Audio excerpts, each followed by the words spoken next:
In special session of the Board of Education. This is Joe Cilio, President of the Board of Education speaking. Thank you for attending in person or through Zoom. Please rise for the Pledge of Allegiance.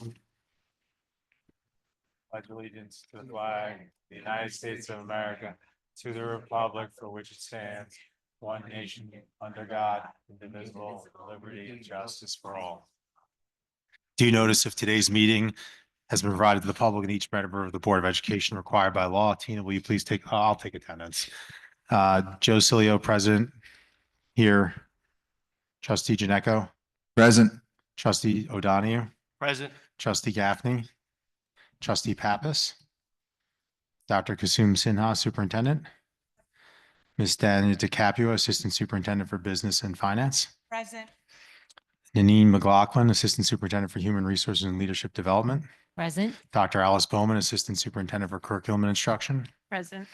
And we have many others, but we'll announce them in their attendance when they speak.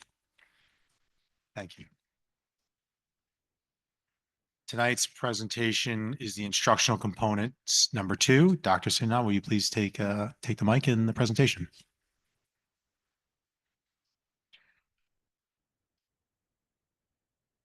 Thank you, Mr. Cilio. So, last time when we met, we had discussed instruction part 1, where our building principals presented on our programs. And this evening is instruction part 2, where we will be going through the technology budget, the pupil personnel services, and our athletic budget, along with PE and health. In addition to that, Ms. McLaughlin will be going over the staffing. And so, you'll hear about, the increases or decreases within our budget with staffing and what are, particularly with the middle school. I know that was an interest for our community and our board. So we'll talk a little bit more about that. So with that, let's start our presentation. Let's see.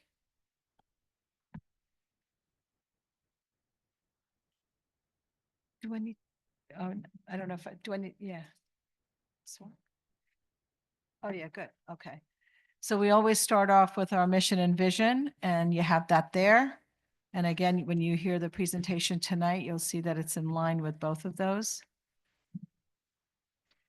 And as I had shared earlier, you'll get the budget overview, technology, PPS, athletic staffing, and then Mr. Capio will go over the instructional codes, and then we'll discuss what's on the ballot and address your questions.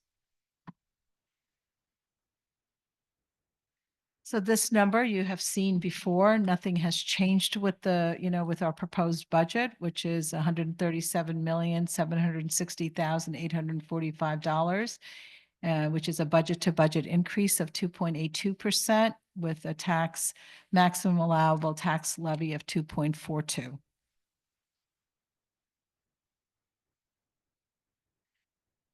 And we always have to present our budget in this 3-part format. And so again, this evening, we'll be talking about our programs, and those are important because that's what touches our students.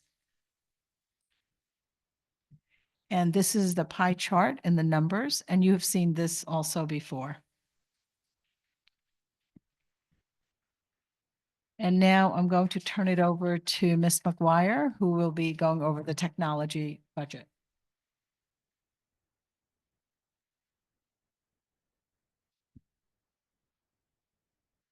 All right. Good evening, everybody. So I always like to start with this slide because it shows the 2 sides of the technology department, one of which is your traditional IT side of things. Thank you. Which is where we manage our network, our mobile devices, our hardwired devices, and the like, and everything else that sits on our network, anything Wi-Fi, anything like our telephone system, security cameras, and things like that. We also have the instructional technology side of things, which are anything related to applications, integrations into the classroom, professional development and support for teachers. And we have a team that supports that. But ultimately, all of this is about student learning outcomes because that's what we're here for. So just a quick status update on some of our priorities from last year. And I've added some additional ones at the bottom of some other things that we added on to this. Basically, our biggest priorities are cybersecurity. and maintaining a safe and secure infrastructure, which is not just about the network itself. It's about the data privacy. It's about the information that is stored on our network. That's what this is really what we're focused on. We updated our information security plan this year, actually created one from scratch, and completed it earlier this year. We updated our incident response plan, our disaster recovery plan, and we conducted a tabletop exercise with our security officer, our district admins, and our IT team. And that was a good way for us to run through a crisis scenario in the event of that type of an attack. We completed an E-rate infrastructure project, which is very detailed. I'm not going to get into, but it was funded through federal grant funds we applied for about 2 years ago. Anything that's E-rate is something that is usually funded for a big infrastructure, a large expenditure, and you get about 40% back the following year after the project has been completed. And we completed that last summer. We completed an interactive board installation at the middle school. That was half of a project we started beforehand. We continue to expand our asset inventory system and some other updates as suggested in a state audit about 2 years ago. And we continue to support the construction projects that are ongoing within the district, because most of that involves some or a lot of technology. Coming up for next year in the IT side, we are planning to continue to secure our security posture for the district. We'll be conducting a pen test. We will continue to align with the new frameworks that are out in terms of cybersecurity protocols for not just school districts, but these are the NIST frameworks are for any business for everywhere. It's a worldwide kind of consortium. We're planning to do another E-rate project. We're in the process of hammering that out right now, which is about our firewall and infrastructure. We're hoping to do a phone refresh this summer, continue expanding our interactive whiteboard refresh, which is part of a long-term planning process. We've been going building by building over the last few years. The good thing with those boards is they are a long-term fixture. They usually give us about 10 years out of it. So once completed with the primary buildings, we'll be good for a number of years. We're going to start refreshing or continue the refresh of teacher devices, student devices. We usually try to do about 2 grade levels per year, and really a continued focus on our data privacy and security throughout the district, tied into our cybersecurity initiatives. Now to the other side of things, which is our instructional technology side. And we really put this slide up just to really talk about whenever we're doing anything with relationship to instructional technology in a classroom, it's always been about effective technology.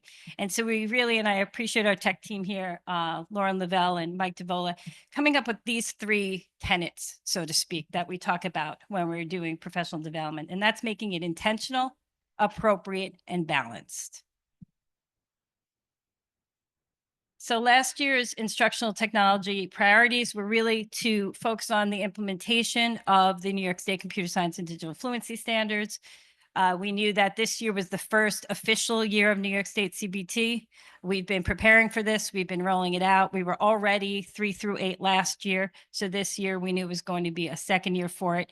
But we learned a lot in the first couple of years of doing this and knew that there were certain things we wanted to continue to do to ensure that our students have some practice on a similar platform to what they would be taking this computer-based testing on, which is where Linkit came in and taking some sample tests on there.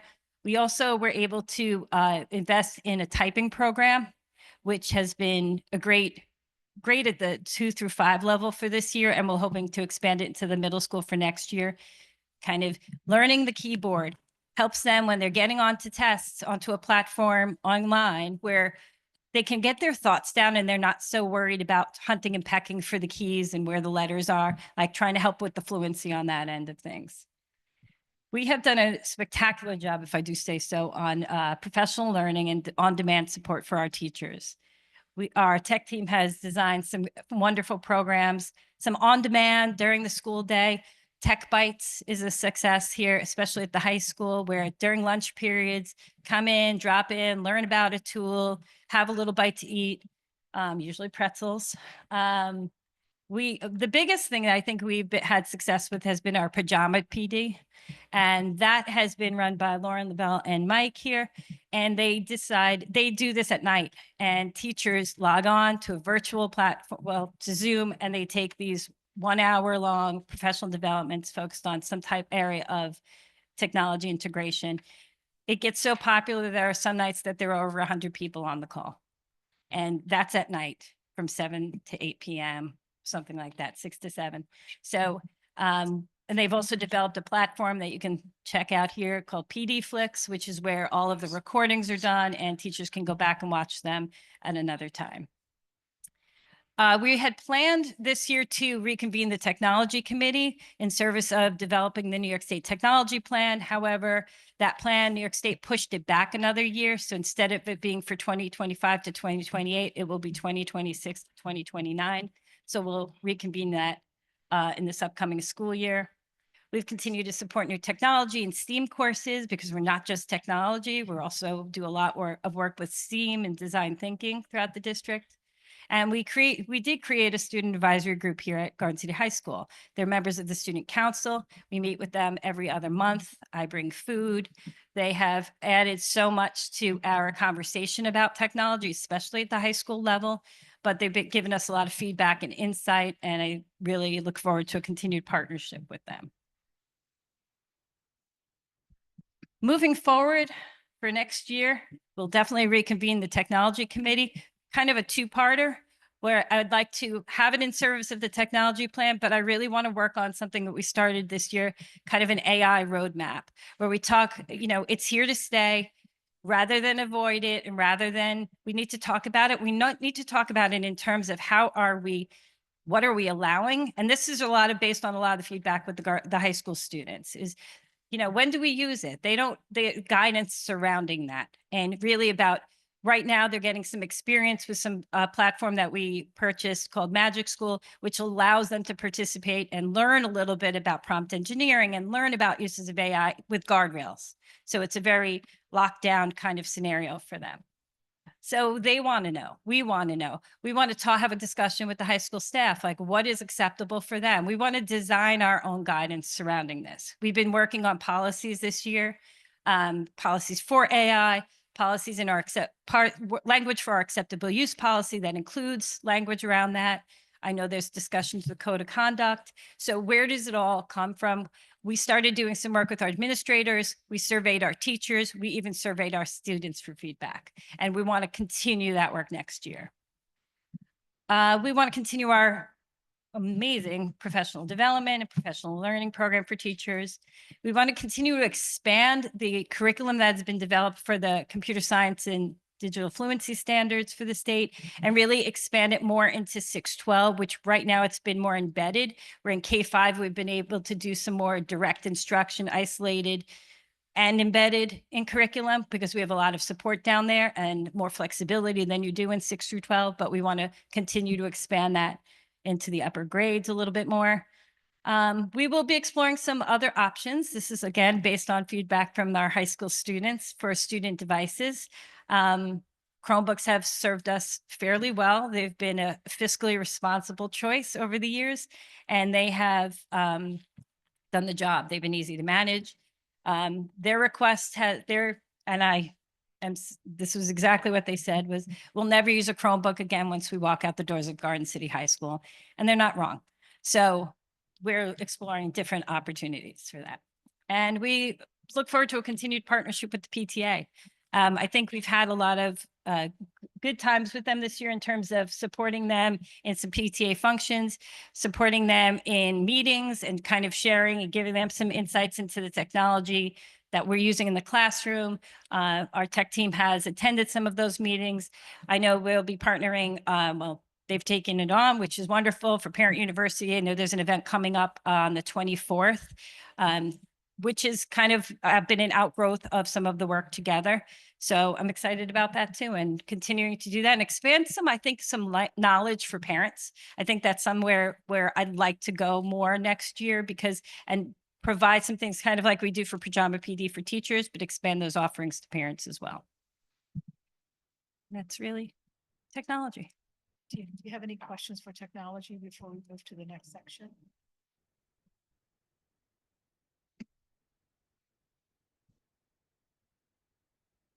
I just had a question about, you mentioned these tech-free zones in all of the buildings. Can you just be more specific about what that exactly means? So I know I put it on one of those slides there, on the slide about instructional technology. It's not exactly a zone. It's not, a roped off area necessarily, where in the middle school, it's more of, okay, not in cafeterias, not in the gym, not in home base, areas like that. We're in the elementary buildings, they're kind of in the classrooms all the time. So it's really more about setting the time aside where it's not in use. And that's the majority of the day, to be honest with you. I've been able to look at we have analytics platform within ClassLink that allows us to kind of get a guidance on how much time per day is spent per building. And it's based on logins into ClassLink, and it's a very small portion of the day that way.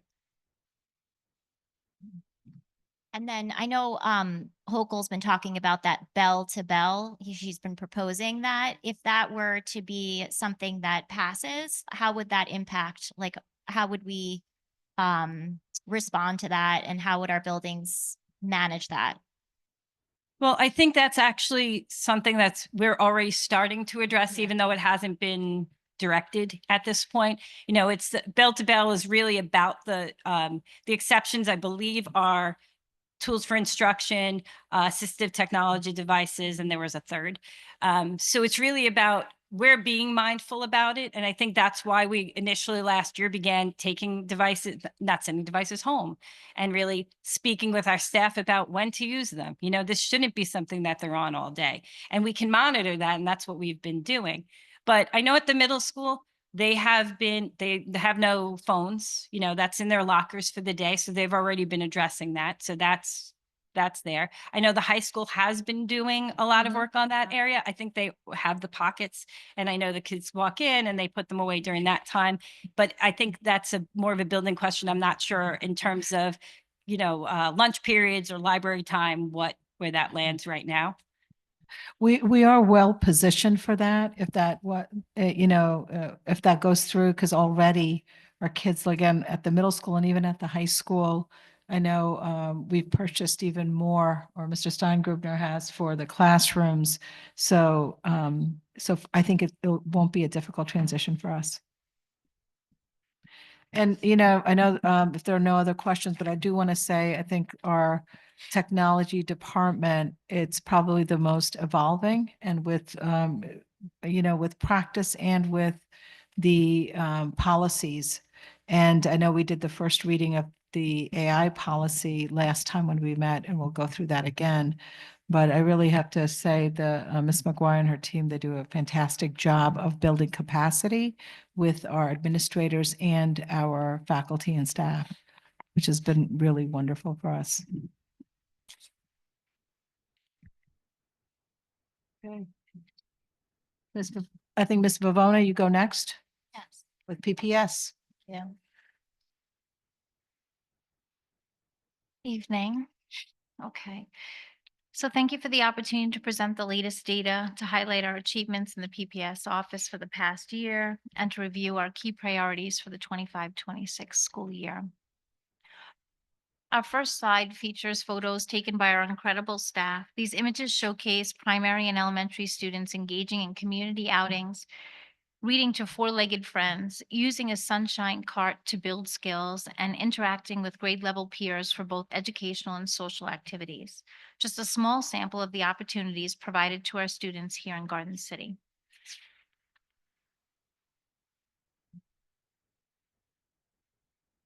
As we move through tonight's presentation, you'll notice some slides that may look familiar. We've also included some new data points that both Barbara Nelson and I felt were important to share. The second slide depicts the three committees that PPS oversees that provide students with services and/or accommodations. The Committee on Preschool Special Education for children ages 3 through 5.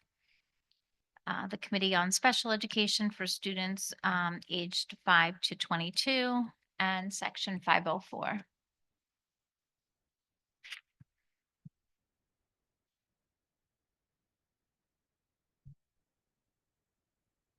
The next several slides will give us an opportunity to take a closer look at each of these committees in more detail. We're going to start with CPSC.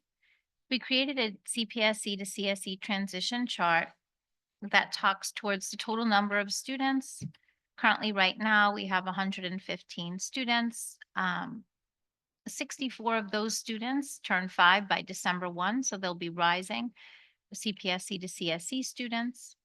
24 out of those 64 students receive services, whether they be in a center-based or requiring additional services through CS in a general education preschool.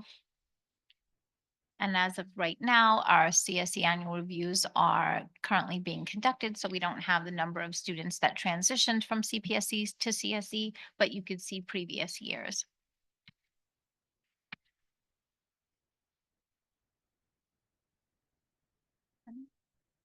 Next, we'll move on to 504 plans. This is a new data point we're sharing. Since I started in July, we've conducted a review of the 504 process and have updated our procedures to ensure greater consistency across all buildings. This data includes district residents who are parentally placed in non-public schools. The home district is responsible for the development of 504 plans for students who attend non-public schools. So again, just giving you a 2-year peek.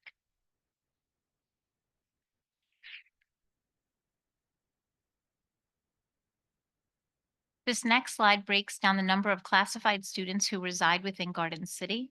Specifically, the number of broken down by students attending district programs by level, primary, elementary, middle school, and high school. It also includes out-of-district placements showing students who attend BOCES, other public schools, and non-public schools. This information does not include the additional 110 non-resident students who are office services in the 3 non-public schools that are located here in Garden City.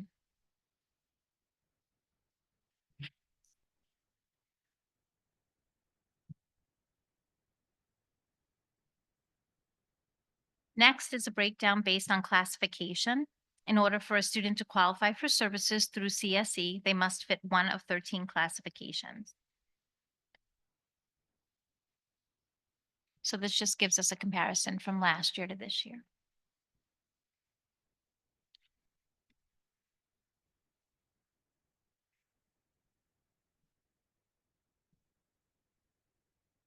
This is a new slide.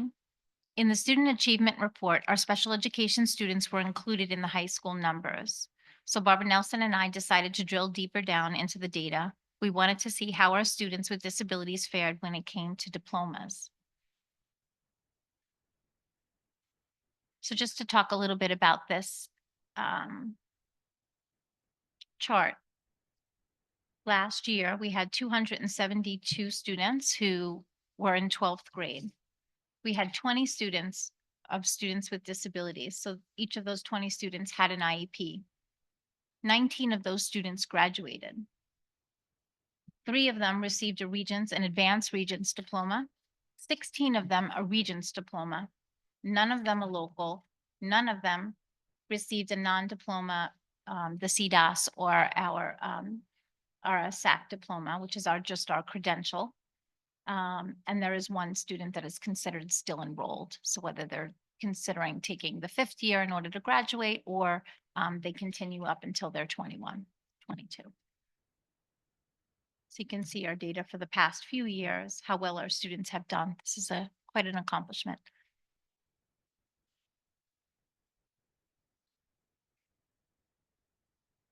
Okay, again, another new slide. In previous years, there was a generic diagram using a pyramid to depict the continuum of services. We continue to provide the full continuum of services, but thought it might be more helpful to inform the community of where in our district programs will be located for the 25-26 school year. So these locations are projected based on our projections. Not all of our annual reviews have occurred, but you can see in the chart, it indicates the individual services across all of our buildings, talks towards what's available, and then what location specific ones will be available next year, given the numbers.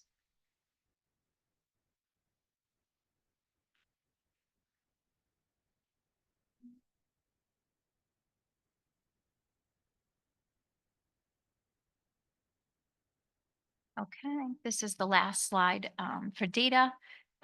This is our Northwell slide. Typically, it's presented using the colored wheel. This kind of shows a little bit better the numbers.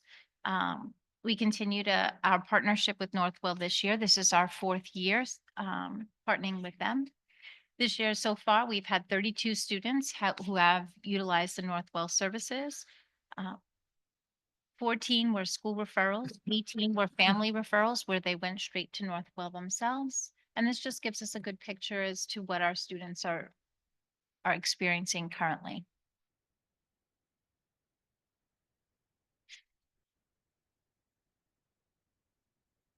Mental health continues to be a concern, especially in such high-performing districts as Garden City, and it continues to be a focus moving forward as we look to expand supports with Northwell to include access to parent workshops on a variety of topics that impact the mental health of our students.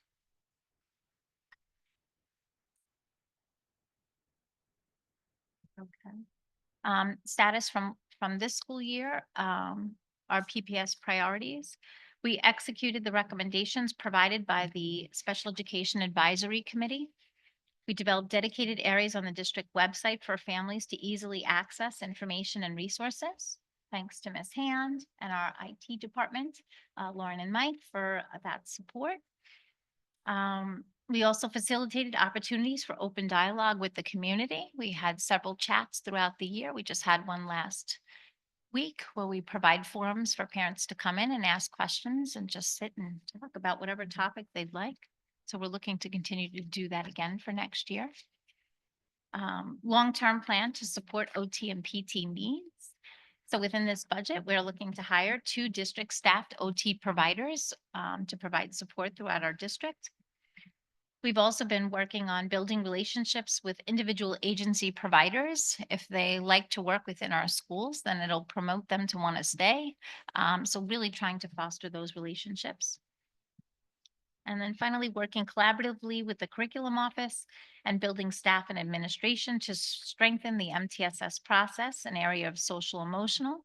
We use the DESA, speech and language, and the motor development.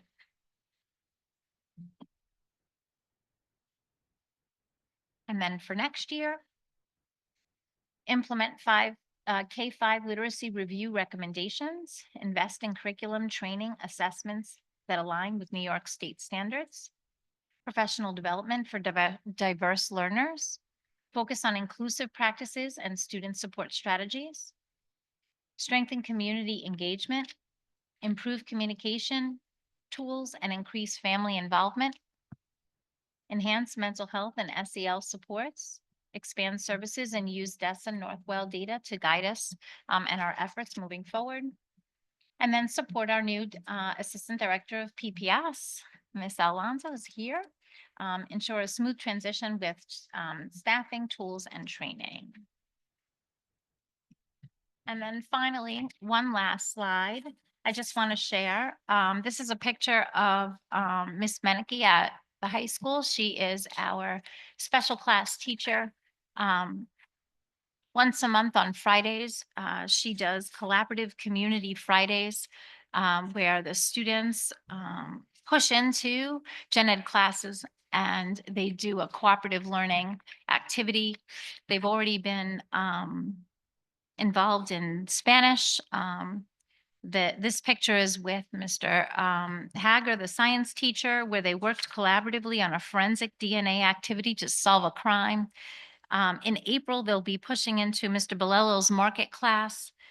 In May, they will take on the role as a zoologist with Mr. Calberer's living environment class at the Queens Zoo. So just another example of some of the amazing things that are happening here in Garden City. Thank you. Any questions for Ms. Vivona? For PPS? The one thing I do want to point out is, and I really appreciate the slide on the graduation and taking the cohort and really looking at students with disabilities. And, it's wonderful to see that our students are majority of our students are graduating with a Regents or an Advanced Regents diploma. And I know it's not on this slide, but I remember this from our student achievement report. Many of our students with disabilities take advanced placement classes as well. So I appreciate you putting that in the presentation. Thank you. All right, anything else? Kristen, did you have a question? Yeah, I have a question. The number of students that are, the students with 504 plans Mhm. increases, from primary to elementary, middle school to high school. What is some of the reasons for, the increase in the number of students with 504 plans?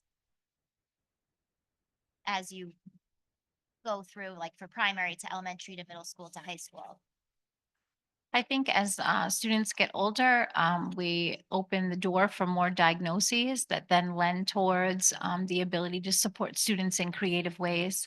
And the 504 really provides us the structure to ensure that those accommodations occur.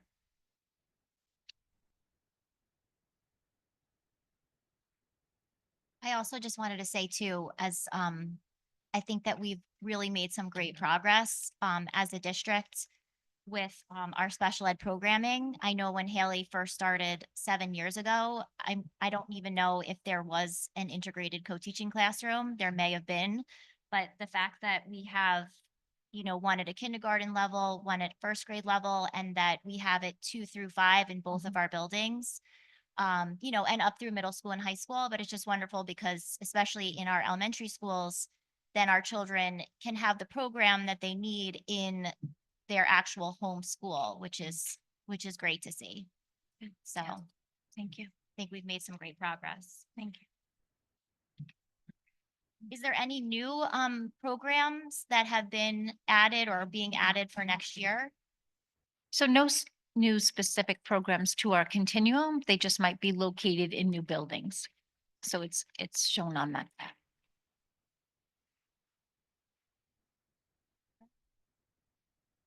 And thank you, Ms. Bavona and Ms. Wilson, for being available for the community for those chats. I've heard through friends that they really appreciated having time to talk to the both of you. And I think it's important that we continue that dialogue. And it's great for other parents to also connect with other parents who have children who are receiving, special support, and to be able to have those conversations with each other too. So I appreciate you making yourself available for that.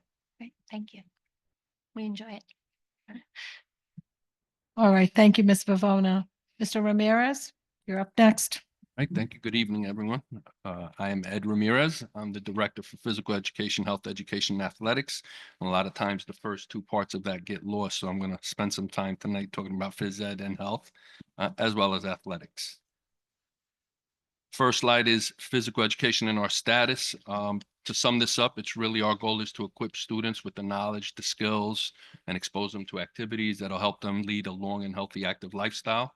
We take that focus K through 12, building basics as they work their way up through our secondary schools, and hopefully they pick up some activities, lifelong activities that'll keep them active and healthy. Our health education program, just like in any community, it needs to be specific to the needs of our students, and that changes from school community to school community. In this school community, we focused a lot lately on the riptide education because the students spend a lot of times working at beaches, recreational activities at beaches, spend a lot of time with nutrition, and one of the national pandemics, underage gambling. So we've spent a lot of time discussing those, incorporating those into lessons, and making sure that we focus on the dangers of underage gambling.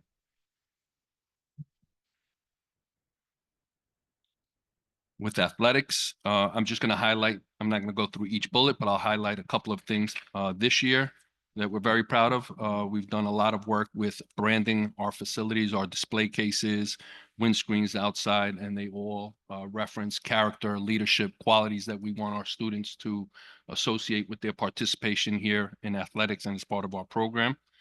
We've also spent a lot of time increasing our communication to parents, coaches, and athletes. We have a preseason coaches meeting before every season to go over regulations, rule changes. We meet with parents. I have an overall athlete meeting before every season, and we have a captain's breakfast where we invite the captains down early in the morning, early in the season, to talk about leadership styles, and how to make them the best leaders they can be to improve the program and the student athletes that are around them.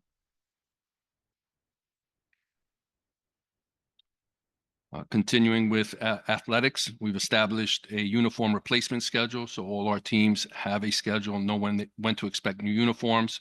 So they represent the school and their teams properly. We've introduced middle school cheer in the fall as a sideline cheer program. That is new this year.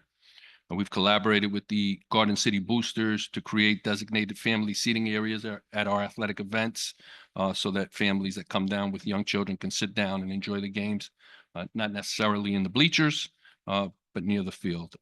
We continue to work with our web-based certification tracking system to make sure all the coaches meet New York State Ed requirements for coaching. And we use a web-based coaching evaluation system so that we can evaluate coaches at the end of every season. And it increases communication between building level administration, myself, and district administration with those evaluations. This slide here, best way to sum this up is we win a lot. This year, just alone, 5 Nassau County championships. We've had state championships, 2 Long Island championships. We do a early commitment ceremony in October for our student athletes. We had 26 students commit early to continuing their education and their athletic experience at colleges. And this just really talks to the number of students that we have here that are nationally ranked. Our programs are nationally ranked, and we have a lot of coaches that receive national recognition for their work with athletics and students. That's a lot to be proud of. This next slide is the display cases that we talked about, and you'll see they highlight past accomplishments, current accomplishments, individual and team, and they are all centered around core concepts that we want our student athletes to leave here, not only being familiar with, but owning: excellence, leadership, legacy, tradition, culture, and understanding what that means to this athletic program and the community. So it's important that they not only hear it, but they see it. This was a multi-year project that we put together. This is our digital Hall of Fame. There is one in the lobby and one in the cafeteria. It is an ongoing project because we add to it every year inductees from the Hall of Fame, as well as our current athletes who reach all county levels or better. We put them in there with a bio. It's interactive. There is a link there, but I won't do that now. If you have time, you can go down that wormhole and research Garden City athletic history. So we are in the business of students, and it is a people-centered business. So it's important to see what their perception is of their athletic experience and their experience here as a student athlete. These are some of the seniors that will be leaving us this year, and I just simply asked them in 2 words, describe your experience here at Garden City. And obviously they are positive experiences. They talk to being competitive, memories, challenging, and the school spirit that they share. So I think this is a positive way of gauging the effectiveness of what we do. This slide here represents all the teams that we offer for both male and female, middle school and high school, 96 teams, which is not the most. It's certainly at the top of Long Island in terms of what we, offerings and opportunities. And keep in mind that many of these teams overextend in terms of the numbers that they keep so that we can allow for maximum participation. So the only change from the year before to this year is the middle school fall cheer team. Participation numbers are either even or continue to grow, which is unique to Garden City because many schools are still struggling with post effects of participation from the COVID era. Here at Garden City, that is not an issue. Our numbers continue to grow in some sports and some seasons, and others stay balanced. So this just represents the numbers over the last 3 years of students' participation.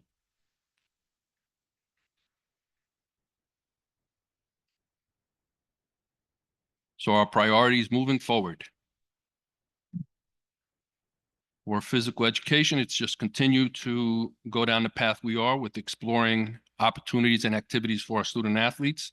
We've reconditioned our bikes here. So we have our biking unit back at the high school, which the kids have really enjoyed in the fall, and we hope to grow that program.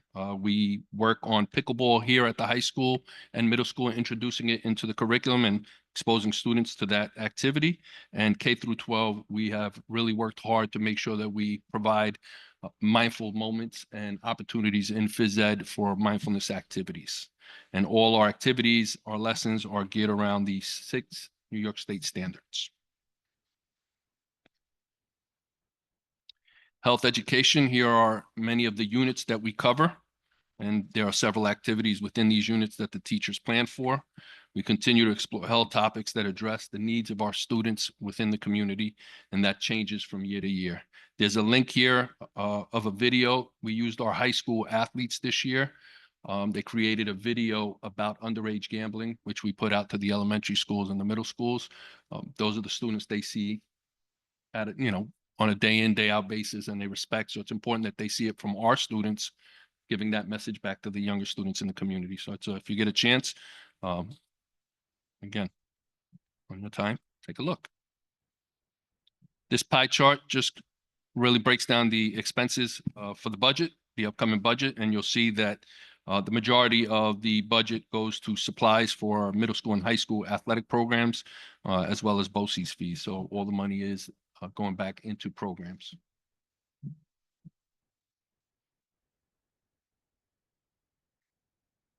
Priorities for athletics: continue to evaluate our programs, assess needs, evaluate, recruit, hire, and retain coaches, which is a challenge in this era. There are 2 shortages, officials and coaches. So we make sure that we continue to work on how to retain good young coaches and recruit new coaches. Ensure that all our coaches are certified. There's a list there of things that we are including in next year's budget for our athletic programs: spotlight, banners, wrestling mat, branding panels, uniforms for baseball, boys soccer, tennis, soccer, volleyball, baseball, and wrestling at the middle school. We are adding an assistant varsity cheerleading coach here at the high school to support that program. And we'll continue to work on how we can increase communication for our school community. One of the upcoming priorities will be to work with administration and staff for the upcoming bond project. There are a lot of things that'll entail for us in terms of troubleshooting challenges that come, working out schedules for practices and game sites with the ongoing work. We'll be limited in space, so we'll have to relocate some of those teams. There'll be events, games, things of that sort that might not be available in traditional sites, so we'll have to think out of the box to move those. Communication with athletes and staff to make sure everyone is clear and consistent on updates essential with projects, and make sure that schedules, locations, equipment, all of that is available to our students and programs. Some things to think about in the coming years. And we did poll our students at the middle school and the high school to gauge interest. Just some considerations: girls flag football and girls wrestling, which are 2 of the largest growing sports in New York and in the country. Explore middle school bowling as an activity to help as a feeder program for our high school program. Middle school badminton. Currently, we have 90 students that came out for badminton at the high school. So that's obviously an interest that's growing. So we're going to gauge what to do with that at the middle school as well, and continue to maximize whatever areas we have for our programs, including in the new facility. Thank you. Any questions? Facilities and the bond. Are the fields going to be impacted during the year while we build, or are they not? Yes, so I've already started working with our coaches to develop a plan. We won't have all our fields available. We'll have some of our fields, so we will have to relocate. So we've already started a plan for that in the fall, and work from there. So it'll start in the fall. The work or our relocation of teams? Relocation, and that's when Yeah, so what I envision is that in the fall, we will have to relocate any of the teams that use that back grass area, because that'll be unavailable for the fall season. and then it'll be done in fall 20. Is that right? So the plan, it's expected to be done mid-October to early November for the multi-purpose field that's going out there. The baseball and softball fields, that area should be done by September, but there are other parts around that that won't be completed, so that'll still be unavailable. Of what year? Of next year, Oh, of the Yeah. fall. yeah, of the Mhm. fall. I Yeah. just warn that I know. these No, are, I know, that's like. these Yeah. are planning, no, that. Yes. They never get done on time. I know. They're planning schedules, but we're opening up bids this Friday. So, you know, once we could award, once we have all that in place, we'll be able to give better information, but those are the deadlines that we have been working against as far as our planning. And the completion, in best laid plans was. Is it- For the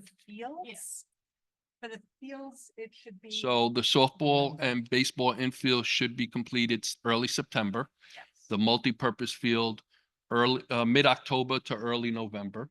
And the fitness center is a much bigger project, so I'm not even gonna throw a date Yeah. out there. following- The fitness center. The building. Yeah. Addition is over a 2-year period.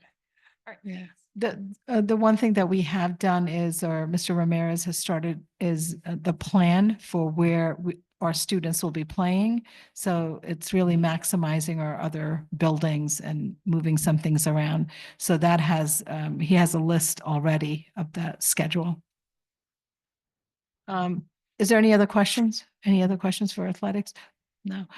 One thing that I do want to point out with athletics is, the participation rate in our district is unbelievable, and it's nice that we're at, that we've added more even to the middle school, and the student participation rate, it continues to be high for our district, which is wonderful. And now I'll turn it over to Ms. McLaughlin to go over staffing. Thanks, Dr. Sinha.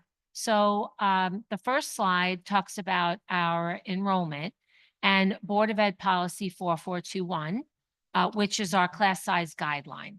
And that is 25 from grades 1 through 5, except in kindergarten, where it's 20. So there's always a lot of questions around this. And the way that the policy works is that when 1/2 + 1 of the sections on the grade level reach the max number, we break. But what I thought I would do this year is something different, is show you our average class sizes for the past 3 years. And if you take a look at them, you can see that in most cases, we are well below the class size guideline.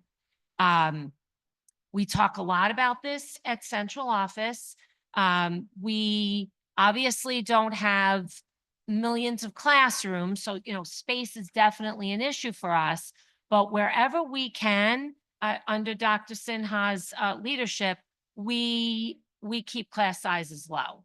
Going back many years when I was a high school principal and I would sit at these, the numbers didn't look like this. So it's something that we really take very seriously. Obviously, we're very fiscally responsible, but we try to keep those class sizes as low as possible. And for next year, as of today, our projections are quite comparable with this. In fact, in most cases, it's even a little bit lower than it is right now. And the board will continue to be updated on our projected class sizes. So I hope you find that helpful. The next slide is just an overview of some of the things that we are adding in this budget and maintaining. So as Ms. Vavona explained before, we've got a KICT section. That's a new hire for us. That's an increase. We have a 1.0 FTE increase in grade 6, a 1.0 increase for middle school science, 1.0 increase for high school ICT. As we heard from the PPS presentation before, we are really excited to be able to have 2 occupational therapists who are district employees. That's our plan. We will be hiring our own employees. As you probably recall from previous presentations, what we currently do now is that we work with agencies, and we're really excited about bringing 2 OTs into our district as our own employees. And this budget maintains our literacy coach, math coaches, and our K-5 science support. So those are all things that we're really excited about. So this slide shows you the overall staffing changes. And the reason there's 24, 25, and 25, 26 is that the 24, 25 changes happened post budget presentation last year. And so, you know, we have to pay for those. So they sort of funnel into the total number. So you can see that last year we added a secondary psychologist. So now both the high school and the middle school have a 2.0 FTE. We added a first grade section at Hemlock after the budget presentation last year. We reduced a 0.4 with specials at Hemlock because we were able to schedule in a more efficient way. But we needed 0.3 of those specials at Homestead. We added a 1.0 FTE special ed teacher for the new SOAR section that we had this year at Hemlock. 1.0 special ed teachers that was district-wide resource room and speech. We dropped 6.5 paraprofessionals last year, and we added a teaching assistant at Hemlock. So that's what's in place now. In addition, for next year, we're adding a 1.0 FTE for ICT at the high school, a 1.0 FTE for a special class at Stratford. We're down a 1.0 fifth grade at Stewart.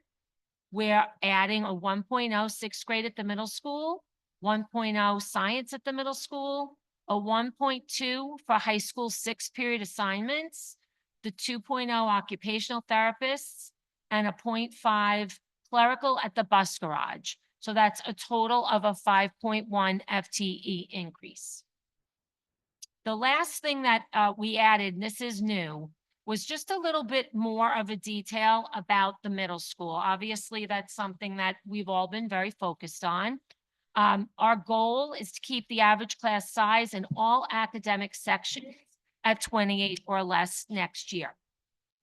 So I thought it would be important to showcase what we did budget for the middle school for the current year. Some of it was used and some of it was not used. So as you can see, we had a 0.4 for English, a 0.2 for math, a 0.4 for science, and a 0.4 for social studies that we budgeted, but the middle school did not use. But then you can see that we budgeted a 0.4 in art and a 0.4 in music, which they did use. So total, that was a 2.2 FTE budgeted, but only a 0.8 used. And I think that's important for everyone to note. So obviously we've spent a lot of time working on this for next year. One of the changes, the middle school blueprint is very rigid. And Dr. Bowman used to be a middle school principal who has expertise with the schedule. And so we've been working with the middle school to preserve what's important to them, what they value. But by being a little more flexible with the scheduling, they are able to get their resources to go further, okay? So we are finding a 1.2 FTE that they currently have just by scheduling slightly differently. So what's happening right now at the middle school is the core teachers, the academic core teachers teach 4 core classes and 1 support or elective. By using the, scheduling is a formula. It's very prescribed. And basically, you have a certain amount of students. If you want a certain amount of children in each class, you need a certain amount of sections. It is very complicated, but that part of it is simple. And so with Dr. Bowman's support, we realized that we could free up academic sections and have fewer electives and support classes. And by scheduling them more efficiently and not keeping everything so lockstep, we could get 1.2 FTE of additional academic sections. This is a big deal because when you add it to the 1.0 in science, the 1.0 in grade 6, a 0.3 overage in English and a 0.4 overage in math, it gives them 3.9 FTEs, which is 0.1 short of 4 additional teachers. And that will enable us to keep their average class sizes for all academic classes at 28 or less. And so we're really excited about this. And obviously we are watching the middle school enrollment as well as the rest of the enrollment weekly.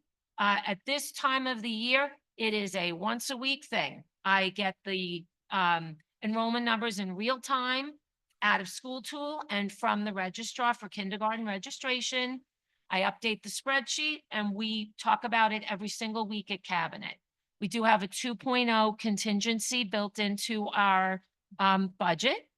And so, which is helpful because that's the wiggle room we need. If we see something that, if 2 weeks from now we get a few extra kids, we have the resources to make certain decisions. And obviously the board will be kept informed about all of that.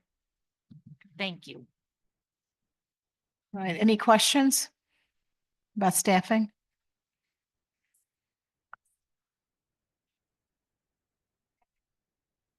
Mhm.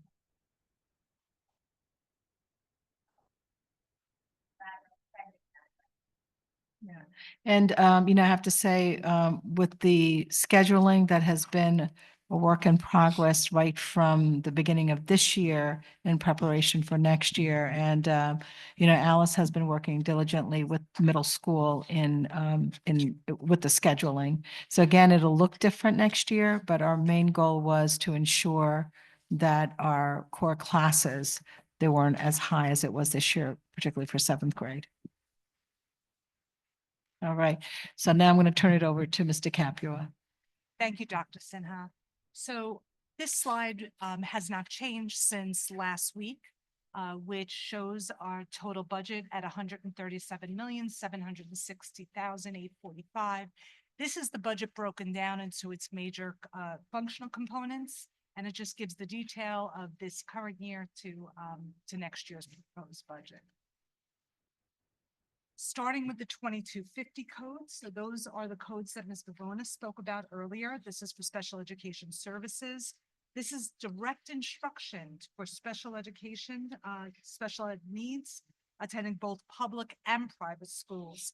It includes teachers, teaching assistant and teacher aide salaries, tuition costs, contractual expenses for services, equipment, supplies, materials, and the increases here are due to salaries. In the 2280 codes, we have our career and tech ed education. These expenses are for career and technical programs operated through BOCES. BOCES bills us on a 3-year average enrollment, and the increase here is just on the 3-year trend. The 2330 codes is for continuing education. These codes are related to that program that we run through Ms. McLaughlin's office. And the decrease here is in instructor salary expenses.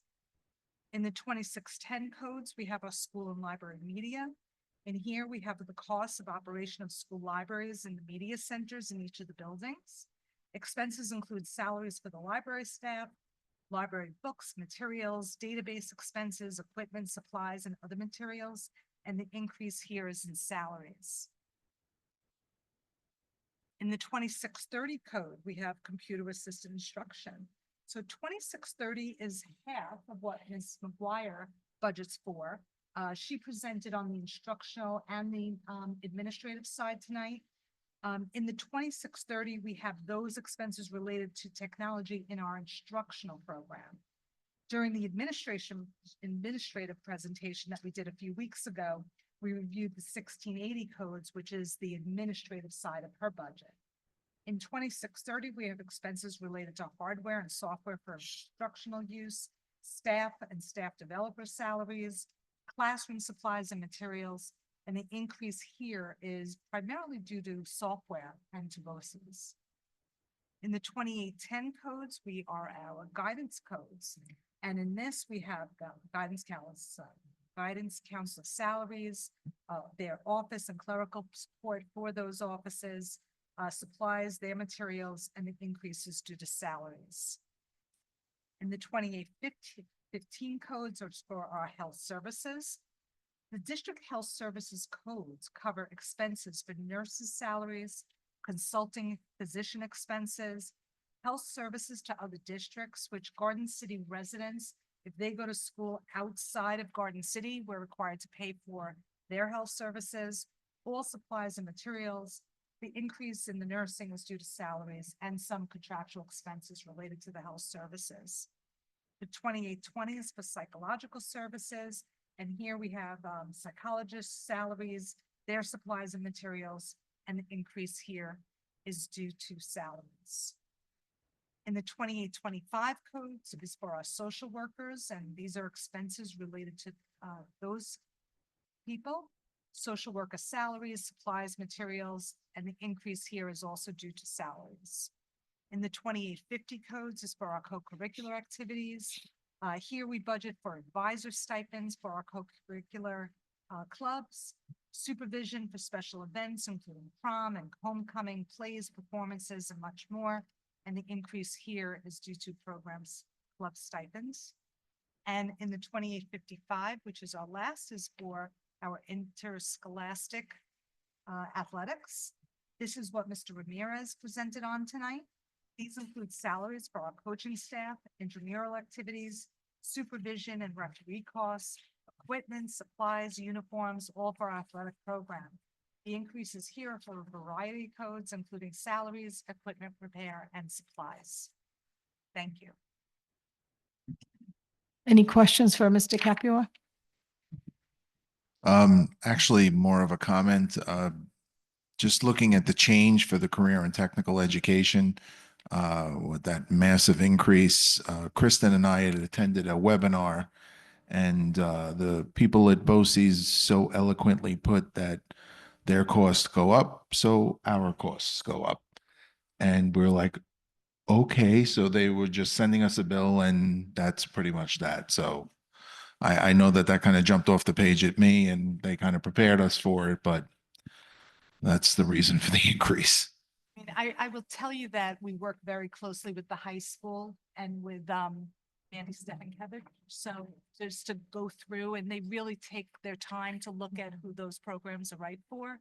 So I think it's a very thoughtful process. And but we are aware of the expense with it. BOCES. They have some good programs there. And That- right They're there. outstanding. Yeah. I went with my daughter, and it's very impressive. Yeah. It's a very, very impressive facility.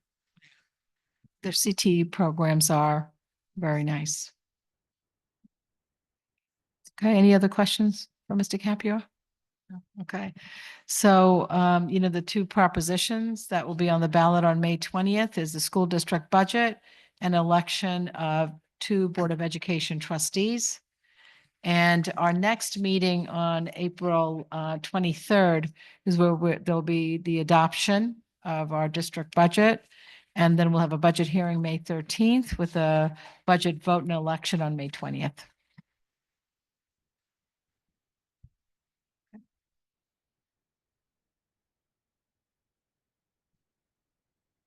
Likes to put the picture up. Those of you can see that. Yeah, it's a nice picture of our band students, marching band.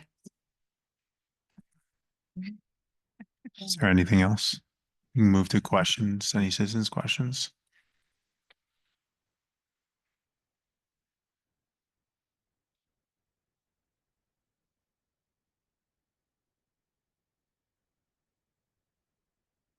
Hi, my name is Erin Diebrich, 90 Huntington Road. Thank you for the presentation, specifically Ms. Vivona. Thank you for all that new data. We appreciate that very much. I actually had a question about MTSS. And I was just wondering if there's any numbers that PPS can share about the percentage or the number of students who go through MTSS, how many students the multi-tiered support system works for, and then kind of conversely, how many students then it doesn't work for and they end up being evaluated and then placed in special education. So Currently, we are working on a system to ensure that we have that data. And we will be back in touch with it. But at this time, it is something that's still in the works. Okay, thank you. And Ms. McLaughlin, I was wondering, could you just, it was a little in the weeds for me. Could you explain about the way the teachers are going to work at the middle school? So the way it is always, well, I don't know about always, but for like a really, really, really long time, the way it's been at the middle school is that a teacher teaches 5, but they'll teach an academic teacher, you know, a math, science, social studies, English. They teach 4 of the core. So they'll teach, like if I'm a 6th grade teacher, I'll teach 4 6th grade classes, or 7th grade social studies, I'll teach 4. And then my 5th class is either an elective or some kind of a support class. The reason that it's not magic math, I swear, but the reason why we're able to get more out of the same FTEs is because instead of, they have this thing they call a blueprint, and it's very lockstep. If Dave Parada were here, he would explain this better. When, you know, when you're trying to fit everything into a master's schedule, flexibility is key. And at the high school, they will place things wherever it's best for the kids, and we maximize resources. At the middle school, it's not that it isn't placed where it's best for the kids, but it's rigid in that it fits into this blueprint. And so all the core classes are these periods, and all the electives are these periods, and the speech is this and this. When you do that, you're limiting yourself. And when you limit yourself, the $10 you have, or the 10 sections you have, they don't go as far as if you just put them where they work best for the kids. They've operated on this middle school blueprint for a really long time. So by having some of the teachers do 4 plus an elective or support, kids still get electives, plenty of support for the kids who need it. But by removing some of those people from doing that 5th period being support or electives and making it a math class or a social studies class, that plus the extra FTEs we're giving them is enough to bring class sizes down for everybody. Okay, so it's not necessarily that you're losing support teachers or losing elective teachers. It's just that you're reconfiguring how, got it. Yeah, exactly. We are scheduling more efficiently Okay. by not being so rigid in this blueprint. It's like we're getting, I mean, really, it's like we're getting free sections. You know, because the 1.2 is a 1.2 we already have. We're just scheduling it differently. Okay. Thank you very much. Thank you. Hi, it's Yvonne Chapman, 70 Willow. Thank you for explaining that. We saw you, it looked like it made a lot of sense in your head. We were excited, but we weren't sure. I was a master scheduler, so I have to realize that Yeah. people don't speak. No, that I mean, the language, high so school some does of it them- to a Happy T, if so you have questions, just call me. that's perfect. Thank you. Thank you so much for the special education thing. Thank you so much for putting those 504 numbers in there. We have been waiting for those for a long time. It really shows a great picture, and thank you for asking the question. I do agree. I think, you know, we always see it. The older the kids get, the more we find they can't coast as much, so the numbers go up. Just to touch base, you didn't write, there wasn't any like KICT or another 12. This is just because you guys didn't do the CSC meetings for the projection of 25, 26? Or did I miss that? KICT, is that what you're asking about? Yeah, Kindergarten ICT will be at Homestead. Is that what you're Okay. asking? And then 1st grade will be at Hemlock. okay. It just wasn't on there, so I wasn't sure if it would, am I, No, it was. Yeah, it's on there. You know what? It was in black, so it might have Oh. been hard to read. Yeah. but, okay, okay. I'm sorry. So was there, projected the other 12 that you're looking at for Stratford or no? 'Cause I didn't Yep, see that. it's on there. It's because it's where they're moved for this year, they're in black. And it- Oh. So we can, So in the printout, it didn't show. I'm sorry. no yeah. worries. When you see it online, you'll be able to see it. Yeah. All right, perfect. That's what I wanted to say. Good, thank you. I tried to highlight it. It's just the whole- Yep. Yeah. Are there any other questions? May I have a motion that there's no further business to come before the board and the work session be adjourned and the special session be opened? So moved. Second. All in favor? Aye. Special session is now open and all members of the Board of Education are in attendance. Dr. Shannon, do you want to say a few words before I go through that? Yeah, just on the agenda, we have some personnel items, and I wanted to really point out too, we do have Miss Amanda Hauser. She's with us. She's on the agenda as she'll be our assistant principal at the high school.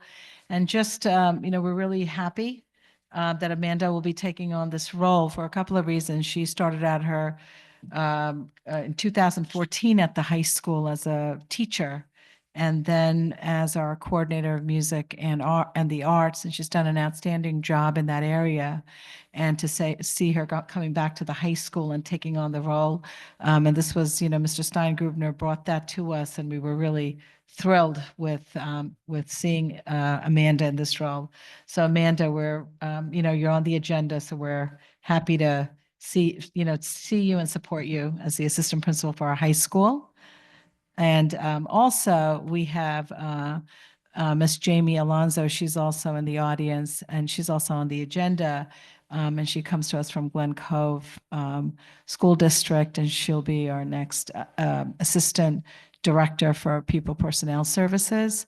And she also brings in, solid experience into this role. I know there will be a lot of learning because it's a new district, and just getting to know our community and our programs.